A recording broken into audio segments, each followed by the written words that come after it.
Le fracas des éclairs magiques et le grondement sourd des affrontements s'évanouissaient peu à peu, ne laissant derrière eux qu'un écho étouffé qui se mourait du côté des docks. Le silence, lourd et poisseux, reprenait progressivement possession des ruelles éventrées de Mordheim. Un silence presque organique, saturé d'angoisse latente, comme si la cité elle-même retenait son souffle.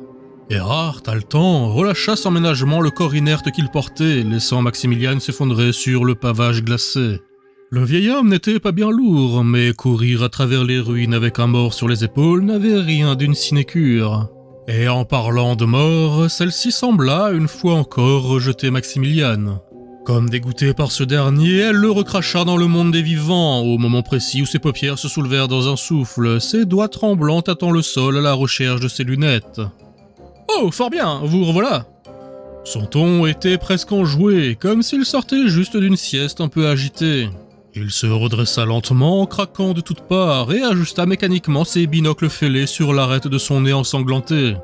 Maintenant que le danger immédiat était écarté, Baragor pesta, sa nature de nain reprenant ses droits, et avec elle son besoin irrépressible de comprendre cette anomalie qui lui faisait face, ou de la fustiger, avec la véhémence bourrue propre à son peuple. « Bon, maintenant qu'on est au calme, tu vas nous expliquer ce que tu es, Fada. » Mes aïeux, je pense être humain, jusqu'à preuve du contraire. Je mange, je respire, je bois, plus ou moins correctement, je dois l'admettre, ces derniers jours, mais j'ai des douleurs lombaires, des insomnies chroniques et une peur panique des chapeaux pointus, des choses tout à fait humaines, non? Le silence lui répondit, pesant, et il poussa un soupir. Mais j'imagine que vous ne parlez pas de ma race, mais bien de ma malédiction. Et là, mes chers amis, je crains de ne pas pouvoir vous offrir de réponse satisfaisante. Erhard se joignit à la conversation, les bras croisés, et vint se poster aux côtés du Daoui. Son regard pesait sur Maximilian avec une insistance muette, mélange de suspicion et de lassitude. « Essaye quand même. »« Oh, bien, par où commencer ?» Il leva les yeux au ciel, cherchant des souvenirs comme on chercherait un livre perdu sur une étagère poussiéreuse. Je suis né dans une petite bourgade du Middenland, tenant à la capitale. Le nom vous fera sans doute sourire, Kackdorf. Charmant, n'est-ce pas? Mes parents y tenaient une boutique d'antiquités, et j'ai grandi entouré de babioles poussiéreuses, de grimoires effrités et de chandeliers que personne ne voulait acheter. Il marqua une pause, ses yeux se perdant un instant dans un passé lointain. La boutique était située près d'un jardin de mort, ironique en y repensant. J'étais ami avec le fils de Greta, la voisine, une brave femme. Son mari, je crois, était boulanger, ou tanneur. J'ai toujours confondu les deux, allez savoir pourquoi. On peut se concentrer sur ton truc d'immortalité? Ah oui, évidemment, pardonnez-moi. Il tapota distraitement sa tempe du bout de l'index, comme pour recentrer ses idées. En fait, je n'ai jamais vraiment perçu de changement avant ma première mort, ce qui rend toute tentative de datation assez délicate, vous comprenez. Je veux dire, comment remarquer qu'on ne peut pas mourir tant qu'on n'a pas essayé? Et comme j'ai toujours été un enfant distrait, certains utilisaient le terme de débile, mais je vous assure que c'est une exagération, il est également difficile de me fier à mes souvenirs pour établir une chronologie fiable. Et mes problèmes de perception spatio-temporelle n'aident guère non plus, vous vous en doutez. Et il s'interrompit comme pour jauger si ses propos n'étaient pas déjà trop confus, puis reprit. Cela dit, si je devais risquer une estimation, je dirais que tout a commencé en Kaltzeit de l'année 1111. Aragorn grogna, les sourcils froncés d'incrédulité. 1111, tu te fous de ma gueule? Nullement, je vous assure. Vous vous en souvenez peut-être, c'était à l'époque de cette terrible épidémie, la grande peste noire qui a balayé l'Empire. Enfin, pas trop par chez nous, grâce aux politiques d'isolement draconien imposées par notre cher Graf Gunther. Vous savez, le père de l'empereur Mandred, un homme autoritaire mais d'une redoutable efficacité. Concentre-toi, Fada, et va au but.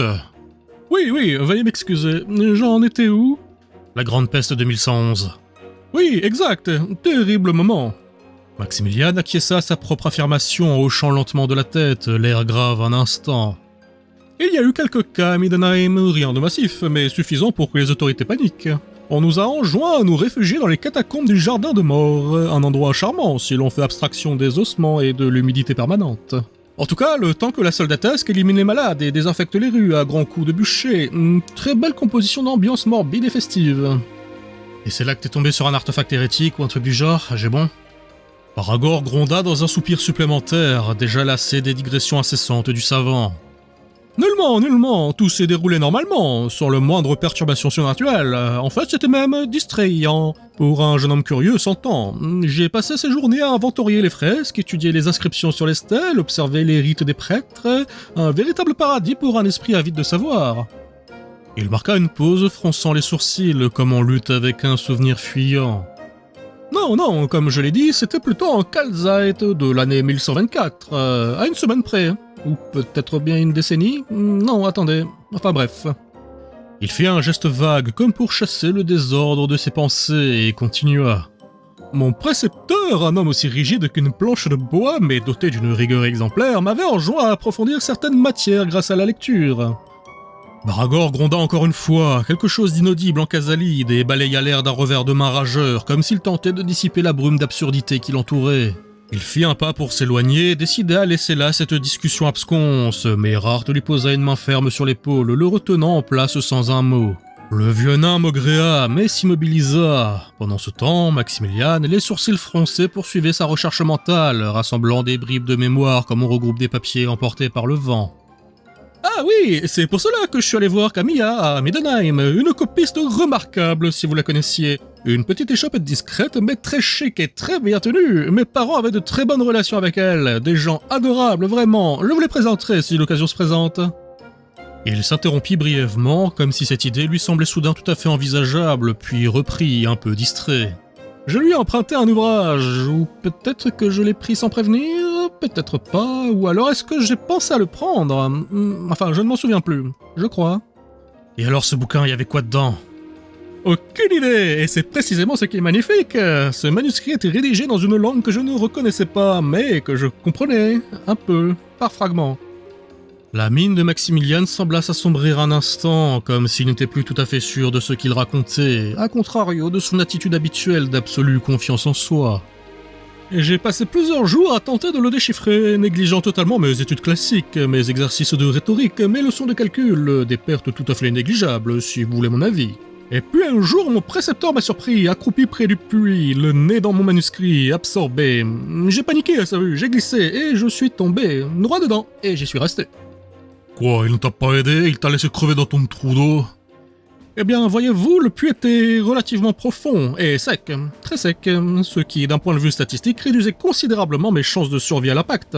Je suppose qu'il a pensé m'avoir tué par mégarde, et dans un élan éclairé, il aura choisi de dissimuler l'incident, histoire de préserver sa carrière, ou sa liberté, ou les deux. Un homme parfaitement prévoyant, n'est-ce pas?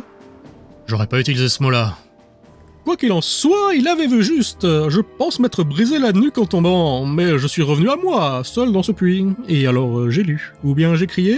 Certainement les deux, dans un ordre ou dans un autre. Enfin, en tout cas, le temps a passé et je suis mort de faim. Plusieurs fois. Mais heureusement, il pleuvait et il neigeait régulièrement, alors je n'ai jamais eu soif. J'ai toujours été quelqu'un de chanceux. Erhardt et Baragor échangèrent un regard, consternés. Le soldat affichait une expression entre l'horreur et l'incrédulité. Le nain, lui, haussa les épaules avec une lassitude muette, comme s'il refusait de chercher une logique dans tout cela. Maximilian, pour sa part, continua avec la même légèreté déconcertante. Après un certain temps, j'ai fini par comprendre. Le vieux livre, je veux dire. Je l'ai lu et relu encore et encore, voire même 1 ou 18 fois de plus. Et demi. Entre deux morts, quand la luminosité était suffisante évidemment, et quand le froid et les engelures ne m'empêchaient pas de tourner les pages. L'étrange homme se tapota le menton, l'air pensif et vaguement ennuyé.